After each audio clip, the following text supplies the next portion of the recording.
নমস্কার, আমি বৈশাখী। শিল্প সাহিত্য বাই বৈশাখী চ্যানেলে সকল শ্রোতা বন্ধুদের স্বাগত জানাই। আজ আপনাদের বলবো গল্প দেহ জাত।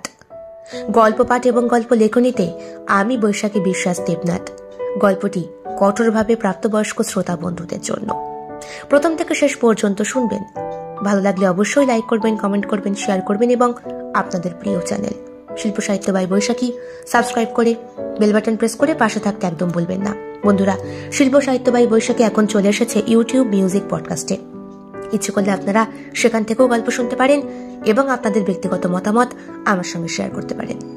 আজ আপনাদের বলবো গল্প দেহ জাত। গল্প পাঠ এবং গল্প লেখনীতে আমি বৈশাখী বিশ্বাস দেবনাথ। গল্পটি কঠোরভাবে প্রাপ্তবয়স্ক শ্রোতা বন্ধুদের জন্য। তোদের পরীক্ষা কেমন হলো রে? ভালোই। অঙ্কে কত পেয়েছিস? আমি 90। তুই? 75।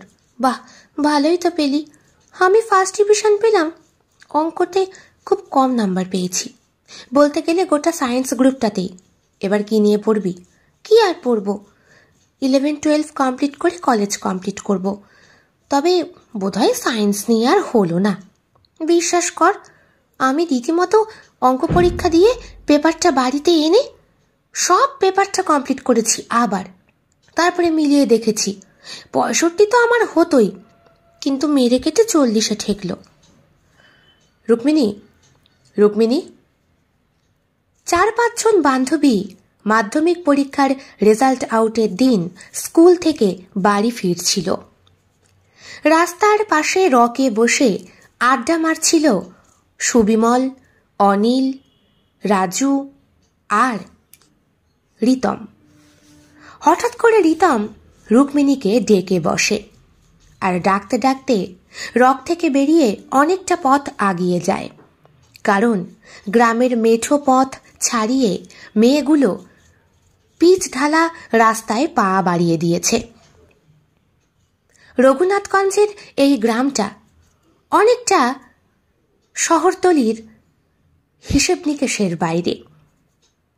এই রাস্তা দিয়ে এসে মেঠো পথ ধরে স্কুলে যেতে হয়। আবার এই রাস্তা দিয়েই এদের প্রত্যেকের বাড়ি ওই গ্রামের ভেতরেই পড়ে। অনেকটাই ভেতরে এই গ্রাম, তবে এখানে উন্নত ব্যবস্থা সবই আছে। হাসপাতাল, লোকাল থানা, স্কুল সবটাই। কিন্তু রুক্মিণীর ভীষণ ইচ্ছে এইখানকার উচ্চ মাধ্যমিক স্কুলে পরীক্ষা না দেওয়া। শহর থেকে অনেকটা ভেতরে হওয়ার জন্যে এই স্কুলে সাবজেক্টের ভীষণ অভাব। ও ভেবেছিল গ্রাম থেকে মাধ্যমিকটা পাশ করে উচ্চ মাধ্যমিক করার জন্যে শহরের কোনো কলেজে অ্যাডমিশন নেবে। একটা সময় কলেজেও 11-12 পড়ানো হতো। পিছন ফিরে তাকায় রুক্মিণী। রিতম তাকে হাত ছানি দিয়ে ডাকছে। বলো, কেমন হলো? First division. আর অঙ্ক? খুব খারাপ, সায়েন্স গ্রুপ পুরোটাই। যা, তাহলে আমার আর পড়ানো হবে না তোকে। কি যে বলো মানে 11-12 তো সায়েন্সই পারবি না, আর্টস নিয়ে পড়তে হবে। হয়ে গেল আর কি। রুক্মিণী তাকিয়ে থাকে রিতমের দিকে। আজ থেকে বছর 3 আগে ক্লাস 8-এর একদম শেষ মুহূর্তে রিতমকে ঠিক করা হয়েছিল রুক্মিণীর টিউশনি মাস্টার হিসেবে। রুক্মিণী আগে যেই মাস্টারের কাছে পড়াশোনা করত, সেই মাস্টার পড়াতো কম, গেজাতো বেশি, তার ওপরে বয়স্ক। রুক্মিণীর বাবা নেই, মা আছে। বিধবা মা অনেক কষ্টে রুক্মিণীকে খাইয়ে পড়িয়ে বড় করছে। ওনার শুধু একটাই স্বপ্ন, স্বজাতির মধ্যে মেয়েকে বিয়ে দেওয়া। রুক্মিণীর মা উচ্চ বংশের ব্রাহ্মণ কন্যা, এসেছে নিচু জাতের একেবারে এক ডোমের বাড়ি। যেই কারণে বাড়ি থেকে সম্পর্ক শেকড় থেকে উপড়ে দিয়েছে ওর। তবে এই বাড়িতে এসে অনেক ভালোবাসা পেয়েছে রুক্মিণীর মা, যেই ভালোবাসা ওই ব্রাহ্মণ বংশীয় সন্তানের মধ্যে হয়তো ছিল না। তাদের মধ্যে সব সময় কেমন একটা রেস্ট্রিকশন সব কিছুতে।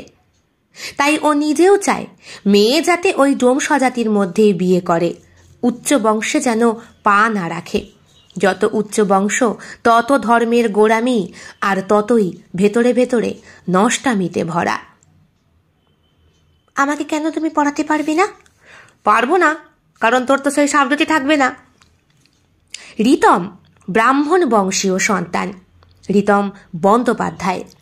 বাবা পুরোহিত, পুজো করে, আর তার সঙ্গে সঙ্গে গ্রামেরই স্থানীয় একটা স্কুলের শিক্ষক ছিলেন।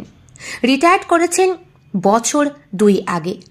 এখন পেনশনের টাকায় আর রিতমের টিউশনির টাকায় সংসার বেশ সচ্ছল। তবে গোড়া ব্রাহ্মণ পরিবার। এরা নিজেদের স্বজাতি ছাড়া ভিন জাতিকে একেবারেই পছন্দ করে না। উঠতে বসতে গালিগালাজ করে। নিজেদেরকে এমন সর্বেসর্বা মনে করে যেন সমাজের হত্যাকর্তা মাথা সবই এরা।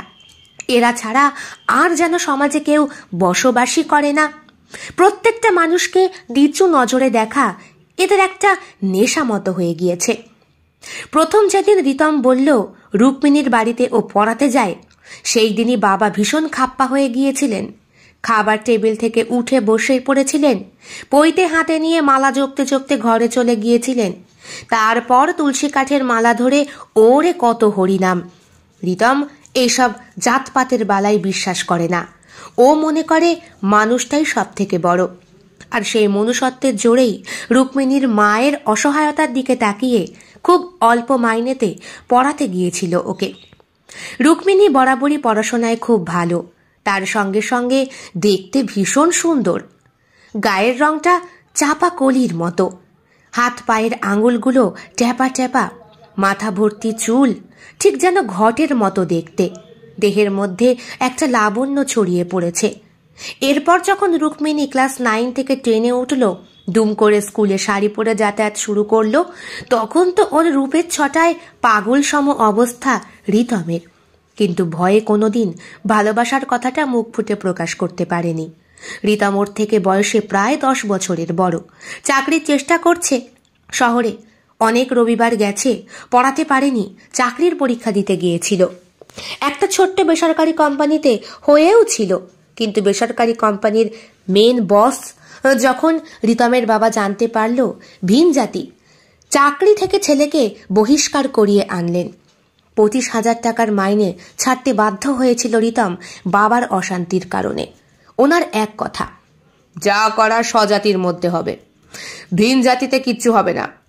ওই চাকরি তুমি ছেড়ে দাও, তোমার জন্য অনেক বেটার কোনো অপশন হয়তো অপেক্ষা করছে। বেটার না চাই, আজকালকার দিনে 25,000 টাকার চাকরি, জানো উন্নতি করতে করতে মাইনে 50,000 ছাড়াতো। তুমি কোনোদিন চোখে দেখেছ? রিতম, বংশমর্যাদা আমার কাছে সব থেকে বড় কথা, এর নিচে আমি কোনো কথাই বলতে পারবো না। বাবার মুখে মুখে তর্ক করিস না তো বাবা, তোর বাবার এমনি হাই প্রেশার, তার উপরে সুগার ধরা পড়েছে, খিটখিট তো করবেই। বাবার কথা মেনে নে। মা, তোমাকে দেখি আর অবাক হই। তোমাকে কি বাবা বিয়ে করে সংসার করতে এনেছে একটা কথা না বলে সবকিছু সহ্য করার জন্য? হ্যাঁ, ছোটবেলা থেকে দেখে আসছি বাবা যা বলবে তাই। কেন, তোমার নিজের কোনো ব্যক্তিগত মতামত নেই? আমি তো তোমারও সন্তান, আমাকে তোমার মতো করে বড় করতে পারোনি। আমার কথা এই সংসারে কোনোদিন টেকে বলতো? কোনোদিন টেকানোর চেষ্টা করেছো মা? রুখে দাঁড়িয়েছ কোনোদিন?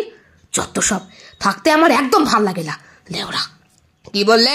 কিছু না, নিজেকেই নিজে খিস্তি খেউড় করছি আর কি, বলে ঘরে চলে গিয়েছিল রিতম। তারপর পড়ানো সবটাই গোপনে করেছে। বন্ধুরা খুব সাহায্য করেছে। আজকে হঠাৎ রুক্মিণীকে ডাকায় এবং রুক্মিণী যখন ওকে বলল আমি কিছু জানি না, ঠিক 4টের সময় দিঘির পাড়ে চলে আসবে, দেখা করব। তুই আমার সঙ্গে দেখা করবি? তোর আমার সঙ্গে দেখা করতে ভয় লাগে না? যদি আমি তোর কোনো ক্ষতি করি? ক্ষতি করতেই পারো না তুমি আমায়, বলে এক গাল হাসি দিয়ে, কিরে তোরা চলে গেলি, দাঁড়া। রুক্মিণী ছুটতে চলে যায়। রুকু, রুকু শোন। রুক্মিণী আর দাঁড়ায় না। পিছন থেকে বন্ধুরা এসে বলে, বস ডুবো ডুবো জল খাচ্ছ নাকি? আরে না রে, ওকে আর পড়াতে পারবো না। তাই? কেন পড়াতে পারবি না কেন? মাধ্যমিকে 1st ডিভিশন পেয়েছে, তবে সায়েন্স গ্রুপে নাম্বার অনেকটাই কম। কি করে পড়াবো বল? 11-এ কি আর ওকে ভর্তি নেবে? এখানেও ভর্তি নেবে না, আর শহরে তো বললামই না। তাই বলে তোর সঙ্গে ওর দেখা হবে না? একই জায়গায় থাকিস, তাহলেই বা। আরে বুঝতে পারছিস না গুরু, ডুবে ডুবে জল খাচ্ছে, শিবের বাবাও টের পাচ্ছে না। তবে তোর বাপ যদি টের পায় না, ঠ্যাং ভেঙে হাত ধরিয়ে দেবে। ছাড় তো আমার বাপটার কথা। বল, কোন আক্কেলে যে আমি এই পরিবারে জন্মেছি। সত্যি ভাই, একটা কথা না বলে পারছি না। তোর পরিবারটাই আমাদের গ্রামের মধ্যে গোড়া ব্রাহ্মণ। দেখ, গ্রামে তো আরো টিকিধারী ব্রাহ্মণ আছে, তোরদের মতো নয় রে। তাই তো বলছি, কেন যে এই পরিবারে জন্মেছি। তোর বাপ যদি জানতে পারে না তুই রুক্মিণীকে ভালোবাসিস, গোপন সম্পর্ক, তোকে যে কি করবে। যা করে করবে। চাকরির একটা চেষ্টায় ঘুরছি, চাকরিটা পেয়ে গেলেই। গুরু, তোমার চাকরি পেয়েও লাভ নেই। চাকরি পাওয়ার আগে তুমি ইন্টারভিউ নিও বসের, সে তোমাদের স্বজাতির কিনা। বলে হাসতে হাসতে বন্ধুরা চলে যায়। রিতমেরও বিরক্তি লাগে, ওর বাবাটা কেন যে এরকম। সেই দিন রাত্রেবেলা খেতে বসে হঠাৎ করে বাবা বলে উঠলেন, পৃথিবীতে সব থেকে নিকৃষ্টতম জাতি কি জানো? মা বললেন, কি জাতি? খাবার বাড়তে বাড়তে, নারী। এরা কুকুরের সমান, এদের লাথি মারলেও এরা কিছুতেই। দেখো না, মেয়েদের জানকে কই মাছের জান বলে। ক্যালিয়ে ক্যালিয়েও এদের জীবন বের করে নেওয়া যায় না, দাঁতে দাঁত পিষে ঠিক পড়ে থাকে। পুজো করতে গিয়েছিলাম ভট্টাচার্য মশাইয়ের বাড়ি। মাটার 99 বছর বয়স, আগে মতে ওই একই বিছানায়। মাস গেলে 10,000 টাকা খরচ ওনার ডাক্তারি আর আয়া খরচের জন্যে। বলো তো, এত বয়সে বেঁচে থেকে লাভ আছে? বলি, বিয়ে হয়েছে, ছেলে বিয়েছে, মেয়ে বিয়েছে, সংসার তো অনেক হলো, স্বামীটাকে আগেই খেয়ে বসে আছে, বুড়িমাগির এখনো মরার ইচ্ছে নেই। রিতম খাচ্ছিল, বাবার মুখে এত সুন্দর বুলি শুনে খাবারটা ফেলে দিয়ে বলে, কি যে তুমি কথা বলো বাবা! একজন পুরোহিত হয়ে সংস্কৃত মন্ত্র উচ্চারণ করে তোমার মুখে সব অশিক্ষিতের মতো কথা মানায়, তুমি না স্কুলের একজন শিক্ষক? রিতম, খাবার খেয়ে ওঠো। খেতে বসে ফালতু কথা একদম পছন্দ করি না। ফালতু কথা পছন্দ করো না লেওড়া, তখন থেকে নিজের ফালতু কথা বলে যাচ্ছ। তোমার মেয়েকে সামলাও লক্ষ্মী। মা আমাকে কি সামলাবে? প্রথমেই তো বললে মেয়েরা নাকি কুকুরের সমান, মেয়েদের কোনো জাত হয় না। শোনো বাবা, মেয়েদের সত্যিই কোনো জাত হয় না, কারণ মেয়েরা নিজেরাই একটা জাতি, নারী জাতি। ব্রাহ্মণও নয়, ক্ষত্রিয় নয়, বৈশ্যও নয়, শূদ্রও নয়। ওদের জাতটাই আলাদা, আর ওদের জাতে আমাদের মতো পুরুষদের উঠতে হলে না কয়েক জন্ম তপস্যা করতে হবে। বলে খাবারের পাতটাকে সরিয়ে দিয়ে রাগের চোটে উঠে চলে গেল রিতম। সেই দিন আর ঠিক মতো খাওয়া হলো না পরিবারের সকলের। ঘরে এসে রিতমের মনটা আনচান করছে। আজকে দেখা করতে যাওয়া হয়নি, মেয়েটা নিশ্চয়ই অপেক্ষা করেছে দিঘির পাড়ে। বিকালবেলা একটা জরুরি কাজ পড়ে গিয়েছিল, বন্ধুদের বাড়িতে গিয়ে দেরি হয়ে গেল। বেরোতে বেরোতে প্রায় 6টা। যদিও বাইকটা নিয়ে একবার ঘুরে এসেছে রিতম, তখন ফাঁকা হয়ে গেছে দিঘির পাড়। প্রায় দিন 15 কিছুতেই দেখা হচ্ছে না মেয়েটার সঙ্গে। ভর্তি হতে পেরেছে কিনা কে জানে। সুবিমলকে একদিন জিজ্ঞেস করে দিতাম, ব্যাপার বলতো, রুক্মিণীর বাড়ির সামনে দিয়ে গেলাম, দেখতে পেলাম না। হো, দেশের বাড়ি গেছে। দেশের বাড়ি? স্কুলে ভর্তি আছে না? শুনলাম ওর মার নাকি ওকে আর পড়ানোর ইচ্ছে নেই। ছোটবেলায় নাকি কার সঙ্গেও বাগদত্তা হয়ে আছে। বলিস কি? হ্যাঁ রে, ওর মাও তো ওদের জাতির মধ্যেই বিয়ে দেবে, উচ্চ বংশে বিয়ে দেবে না। শুনেছি ওর মা নাকি উচ্চবংশীয় কন্যা ছিল, ওর বাবা নিচু বংশে, পালিয়ে বিয়ে করে এসেছিল। ব্যাস, উচ্চ বংশ থেকে বেখাপ্পা তাড়িয়ে দিয়েছে। সেই থেকে ওই মহিলা ব্রাহ্মণদের সহ্য করতে পারে না, দুচক্ষে দেখতে পারে না। তুই যে ভাই কি করে 3টে বছর ওকে পড়ালি? কিন্তু আমার সাথে তো ভালো ব্যবহার করতো রে, আমাকে তো কোনো সময় বিরূপ করেনি। হয়তো তোর ওপরে অতিরিক্ত আশ্বাস ছিল তুই ওর মেয়ের কোনো ক্ষতি করবি না। আমি তো রুক্মিণীর কোনো ক্ষতি করিনি। ক্ষতি করনি, কিন্তু ওর মনে মনে তো বাসনার আগুন জ্বেলেছ। এই মুখ ঠিক করে কথা বল সুমি, বল। তোমার ভাব দেখেই বুঝতে পারছি ভাই, রুক্মিণীকে দেখতে পাচ্ছ না বলে চোখের তলায় কালি পড়ে গেছে, চেহারাটা দাঁড় কাক হয়ে গেছে, খাওয়া দাওয়া ভুলে গেছো। বলি, আজকে যে ইন্টারভিউ ছিল যাসনি তো? হলো কি বললাম, রুক্মিণীর চিন্তায় চিন্তায়। এই এখন গেলে হবে? হতে পারে, আর আধ ঘন্টার মতো আছে, যা তাড়াতাড়ি রেডি হয়ে নে। সমস্ত চিন্তা বিসর্জন দিয়ে বাড়ি এসে কোনো রকম রেডি হয়ে বাইকটা নিয়ে চলে যায় রিতম। এই চাকরিটা ওকে পেতেই হবে, না হলে কিছুতেই যে রুক্মিণীকে বিয়ে করে আনতে পারবে না। মন থেকে যাকে ডাকা হয় সে বোধহয় ডাক শুনতে পায়, হয়তো ভগবান তিনিও তাই। রিতমের চাকরিটা হয়ে যায়। 25,000 টাকা মাইনে নয় ঠিকই, 15,000 টাকা, তবে এতেই হবে। আর হ্যাঁ, অফিসের যে বস তিনি গোড়া ব্রাহ্মণ। রিতমকে দেখে খুশি হয়েছেন, ওর কোয়ালিফিকেশন দেখেও অবাক হয়েছেন। সব সময় রিতম স্কুলে ফার্স্ট বয় হয়েছে, মাধ্যমিকে জেলার মধ্যে, উচ্চ মাধ্যমিকেও তাই, কলেজের টপার। অনেক দিন ধরে স্ট্রাগল করে করে ছেলেটা বারোঘাটের জল খেয়ে খেয়ে কাজ সম্পর্কে বেশ অভিজ্ঞ হয়ে গেছে। এমন একটা কাজের মানুষকে মার্কেটিং লাইনে অবশ্যই প্রয়োজন। তুমি কথা বলতে পারবে তো ঠিকঠাক? হ্যাঁ হ্যাঁ স্যার, কথা বলতে কোনো অসুবিধা নেই। আচ্ছা, আমাদের প্রোডাক্ট সম্পর্কে তাহলে ভালো করে তোমাকে বুঝিয়ে দেবে মেঘনা। মেঘনা। বস নিজের অ্যাসিস্ট্যান্টকে ডাকার সঙ্গে সঙ্গেই রিতমের চোখ দুটো ছানা বড়া হয়ে যায়।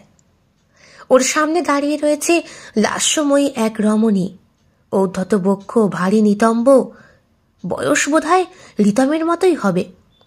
লাল লিপস্টিকে রাঙা ঠোঁট, তার উপরে একটা তিল, বড় টিকালো নাক, মাথার চুলগুলো ছোট, আকড়া ক্লিপ দিয়ে টাইট করে খোপার মতো বাঁধা। দেহের গড়নে, শাড়ির পরনে আর চলনে সবটাতেই যেন Urvashi. May I come in sir? Yes, come in. আমাদের নতুন, বুঝেছি, নতুন এমপ্লয়ার, ওকে আমার ট্রেনিং দিতে হবে। হ্যাঁ, তুমি সব কিছু ওকে ভালো করে বুঝিয়ে দাও, আমাদের প্রোডাক্ট সম্পর্কে A to Z ভালো করে বুঝিয়ে দাও। কাজের ছেলে, অভিজ্ঞ, এর আগেও এক কোম্পানিতে কাজ করতো, তাই বেশি ঘাঁটতে হবে না মনে হয়। কি বলো রিতম? আমাকে নিরাশ করবে না তো? না না স্যার, আমি আমার যথাসাধ্য চেষ্টা করব। ইয়েস স্যার, আমিও আমার 100% দিয়ে ওকে ট্রেনিং দিব। মেয়েটার কথাবার্তা, চোখের চাউনি আর ঠোঁটের কামড় রিতমের কোনো একটা অঙ্গে জানান দিয়ে গেল বিপদ আসন্ন। সেদিন বাড়ি ফিরে মিষ্টি খাওয়িয়েছিল বাবাকে, বলেছিল, বাবা চাকরিটা হলো, বস আমাদের বংশীয় গোড়া ব্রাহ্মণ।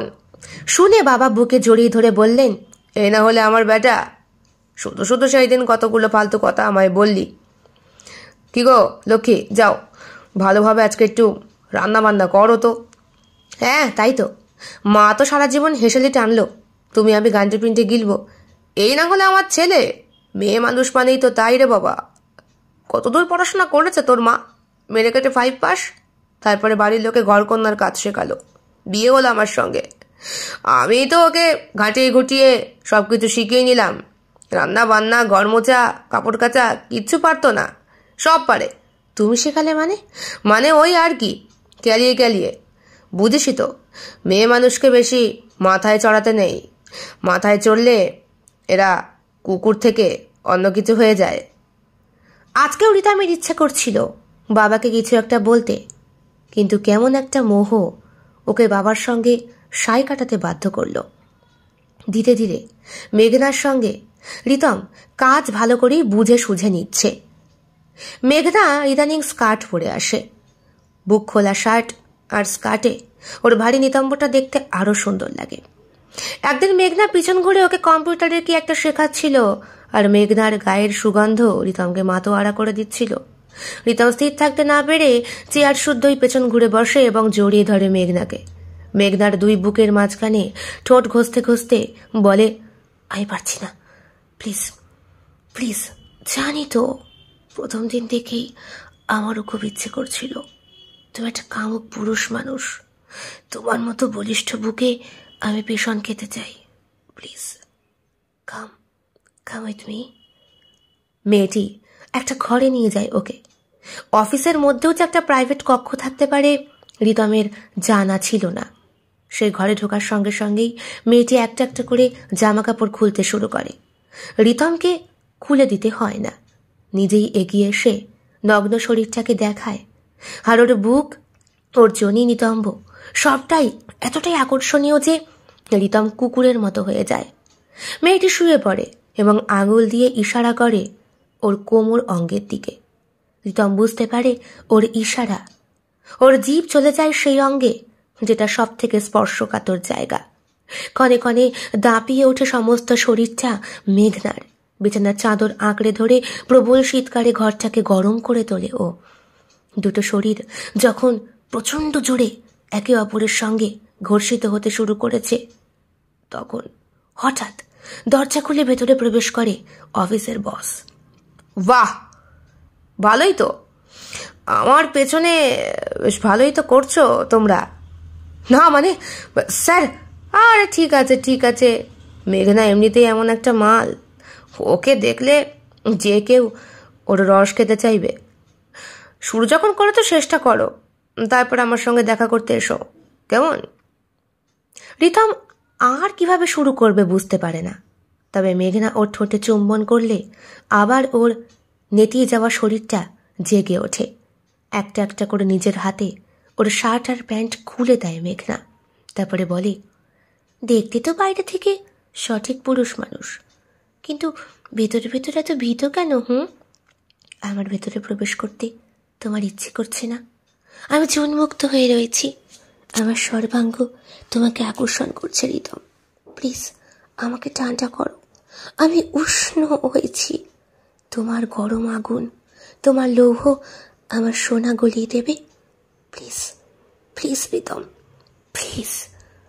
রিতম আর ঠিক থাকতে পারে না, বিছানায় উঠে সজোরে প্রবেশ করে নিজেকে। আস্তে লাগে না নাকি? এরপর প্রায় আধ ঘন্টা পরে দেখা করে রিতম ওর বসের সঙ্গে। বস বলে, শোনো, যে কথাটা তোমাকে বলা হয়নি, মেঘনা তুমিও এসেছ, এত শিগগিরই কাজটা কমপ্লিট করবে বুঝতে পারিনি। রিতম, তোমার প্রগ্রেস হলো, এইবার থেকে তুমি নতুন নতুন ক্লায়েন্টের সঙ্গে ওঠা বসা করবে, ডিল করবে। তোমার মাইনে এবার থেকে 2 গুণ ডাবল করে দেওয়া হলো, এই মাস থেকেই তুমি পাবে। আর তোমার থাকার জন্যে ফ্ল্যাট, অফিস থেকে গাড়ি সব পাবে। ফ্যামিলিতে যে যে আছে প্রত্যেককে নিয়ে আগামী 7 দিনের মধ্যেই নতুন ফ্ল্যাটে শিফট করো। কিন্তু স্যার, হঠাৎ করে তোমার উন্নতি হয়েছে, বুঝতে পারছো না? মেঘনা সচরাচর সবার কাছে নিজের শরীর দেয় না, ও যখন তোমার প্রতি আকৃষ্ট হয়েছে তখন তোমার প্রগ্রেস তো হবেই, কারণ অফিসের মেন বস তো আমি নই, মেঘনা। ও সবসময় নিজের উপযুক্ত শিকারীর সন্ধানে থাকে। আসলে নারী জাতি তো, এদেরকে চেনা বড্ড মুশকিল। এরা কিভাবে কাকে যে নিজের বশীভূত করবে বলা যায় না। হ্যাঁ, প্রথম দিন দেখে বুঝতে পেরেনি, ভেবেছিলাম হাবলা গুবলা। পরে যখন ট্যাচিং মারা শরীরটা দেখলাম, নিজেকে কন্ট্রোল করতে পারলাম না। শ্যামল, বুঝতেই তো পারছো, আমার জায়গায় তুমি কাজটা করে দিয়েছ। এখন তোমার ছুটি, তোমার নেক্সট অফিস তোমার জন্য বসে আছে, চলে যাও। Thank you madam, thank you. রিতমের মাথায় কিছু ঢোকে না। বাবার কথা মনে পড়ে, নারী জাতি, এরা সব পারে। এতদিন ওর রুক্মিণীর কথা কেন মনে পড়ল না? মেঘনার আকৃষ্ট করা শরীরটা রুক্মিণীর কথা ওকে ভুলিয়ে দিয়েছে? না না না না না, এত টাকা, এত যশ, এত খ্যাতি, চাকরি, সবটা তো ওই একটা মেয়ের জন্য। ওর কথা কি করে দিতাম ভুলে গেল? বলছি মেঘনা। মেঘনা নয়, ডার্লিং, ডার্লিং বলো।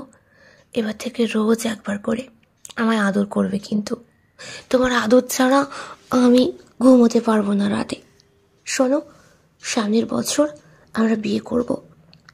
একটা বছর তুমি নিজেকে একটু সামনে গুছিয়ে টুছিয়ে নাও। ফ্ল্যাট পাচ্ছ, গাড়ি পাচ্ছ। ফ্যামিলিতে কে কে আছে তোমার? মানে বাবা, মা। ও, বউ নেই তো? না, মানে থাক, আর মানে শুনতে চাই না, ওটা না থাকলেই চলবে। ইউনো, এই শরীরটা, সবটা। বলতে বলতে রিতমের বুক, পা এবং কোমরের কাছে নিজের অঙ্গুলি স্পর্শ করে মেঘনা। আর স্পর্শ করেই বুঝতে পারে ওর শরীরের অঙ্গের টাচে রিতম আবার জেগে উঠেছে। তুমি আবার তৈরি হয়েছ আমাকে ভালোবাসার জন্য? দেরি করছো কেন baby? Come on, kiss me, kiss me. Ah! Ritam সরিয়ে দেয় ওকে।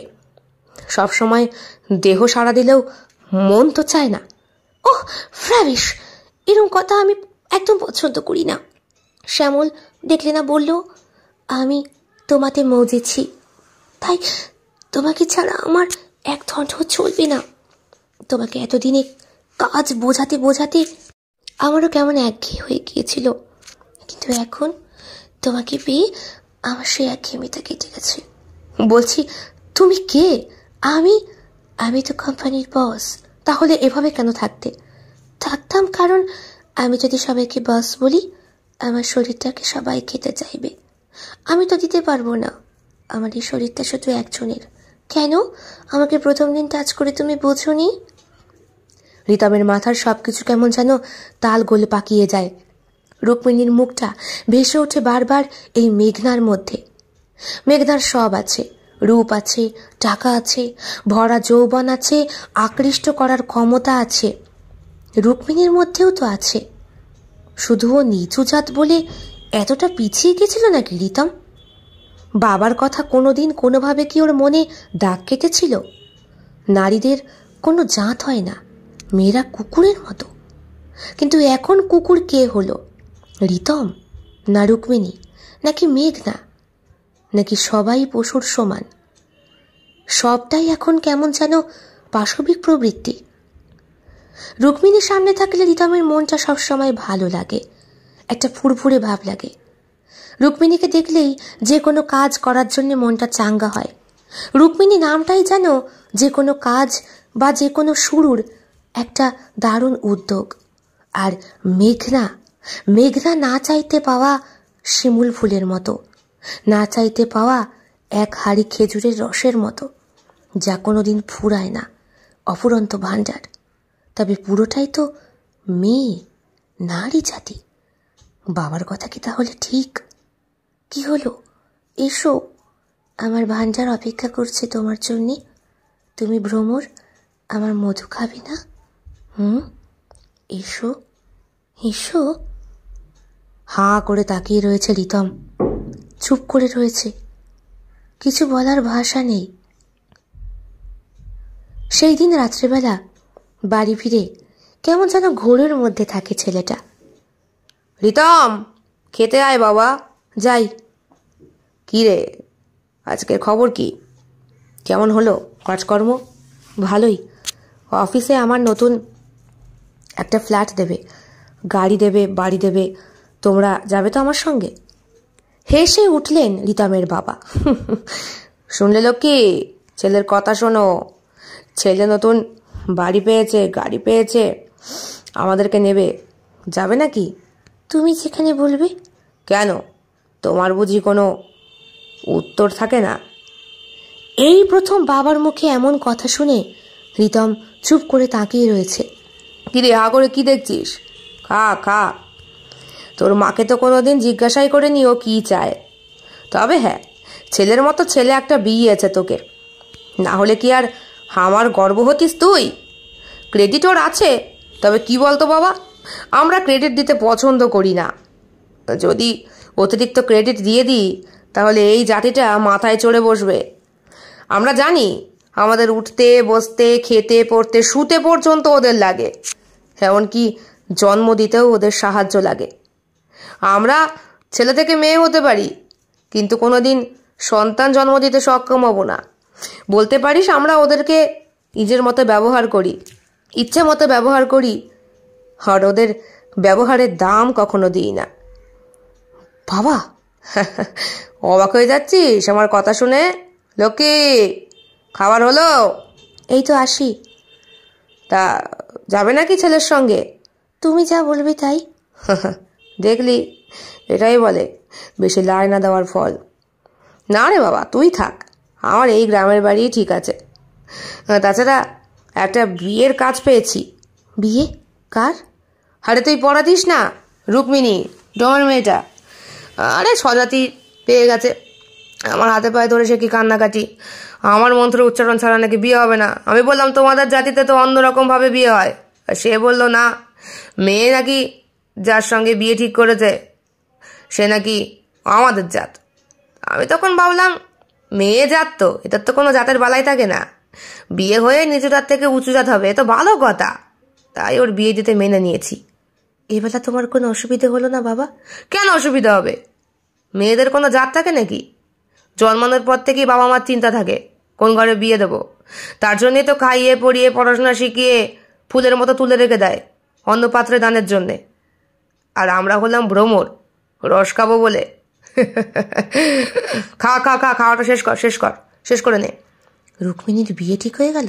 হ্যাঁ, সে আজকে নাকি? তুই অফিস করেই তো কাটিয়ে দিলি। ক বছর হলো তোর হুঁশ আছে? 5 বছর। 5টা বছর লেগেছে তোর উন্নতি করতে। ট্রেনিং করতে করতেই তো লেগে গেল বছর 2 তা এবার নিজেও বিয়ে থাওয়া কর বাবা। 5 বছর হয়ে গেল বাবা? সময় এত তাড়াতাড়ি গড়ায়? কি যে হলো, পাগলের প্রলাপ বকছিস নাকি? রুক্মিণীর বিয়ের কথা তোকে আমি মাস 6 আগে থেকে বলে রেখেছি। রুক্মিণী তো এসে বিয়ের কার্ডটা দিয়ে গিয়েছিল। 2 দিন আগেও তো এসেছিল, তোর বাবার হাতে পায়ে ধরে কান্নাকাটি করলো। তোর বন্ধু সুবিমল চ্যাটার্জি, ওই তো বিয়ে করছে। সুবিমল আমার এত বড় ক্ষতি করলো শালা?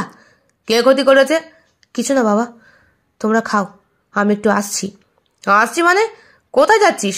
আমি আসছি বাবা, খাও, এক্ষুনি চলে আসবো। ঘরে যায় রিতম, হাতে ফোনটা নিয়ে নাম্বার ডায়াল করে। 3 বার রিং হওয়ার পরে সুবিমল ফোন রিসিভ করে। হ্যাঁ বল। কিরে শুয়োরের বাচ্চা, তুই রুক্মিণীকে বিয়ে করছিস? আমি জানতাম ভাই তোর ফোনটা আসবে, অপেক্ষাতে ছিলাম। কি করব বল, গরিবের মেয়ে, অসহায়, হাতে পায়ে ধরলো ওর মা, তাই রাজি হয়ে গেলাম। তুই ভালোবাসলি, তুই যখন পাত্তা দিলি না, তখন না হয় আমি তোর রুক্মিণীকে নিয়ে কোনোদিন সুখী হবি না, সে আমি জানি। কারণ যখন রুক্মিণীর সঙ্গে দেখা করি, কথা বলি, তখনও রুক্মিণী আমায় বলেছে ওর মন জুড়ে নাকি শুধু তুই। আর মন জুড়ে যখন তোর বসবাস, সেই শরীরে আমি দখলদারি কি করে করি বলতো? ভাই, মেয়ে জাতি এরা সব পারে, নষ্টও করতে পারে, আবার নিজেদেরকে ফুলের মতো পবিত্রও রাখতে পারে। এদেরকে বোঝা খুব কষ্টকর। রিতম ফোনটা রেখে দেয়। রুক্মিণী বিয়ে করছে সুবিমলকে, অথচ আজও ভালোবাসে রিতমকে। রিতম তাহলে কি করল? নিজের শরীর দিয়ে, যৌবন দিয়ে মেঘনার সঙ্গে শোয়া বসা করে এই অপবিত্র দেহটাকে ও কি পারবে রুক্মিণীর কাছে সঁপে দিতে? রুক্মিণী মেয়ে, একাই জাতি, আর ও ভিন জাতি। এখন 2 জনের মধ্যে মিল হবে কোথায়? কেমন লেগেছে আজকের নিবেদন? কমেন্ট বক্সে কমেন্ট করতে কেউ ভুলবেন না। আর ভালো লেগে থাকলে অবশ্যই লাইক করবেন, শেয়ার করবেন এবং আপনাদের প্রিয় চ্যানেল শিল্প সাহিত্য বাই বৈশাখী সাবস্ক্রাইব করে অবশ্যই পাশে থাকবেন। দেখা হবে অন্য আরো একটি ভিন্ন স্বাদের গল্পের সঙ্গে খুব শিগগিরই। বন্ধুরা, বেল বাটন প্রেস করতে কিন্তু একদম ভুলবেন না, নতুন গল্পের নোটিফিকেশন চট জলদি পেয়ে যাবার জন্যে। দেখা হবে খুব শিগগিরই আরো নতুন একটি ভিন্ন স্বাদের গল্পের সঙ্গে। সবাই খুব ভালো থাকবেন, সুস্থ থাকবেন এবং শরীরের যত্ন নেবেন। বিদায়।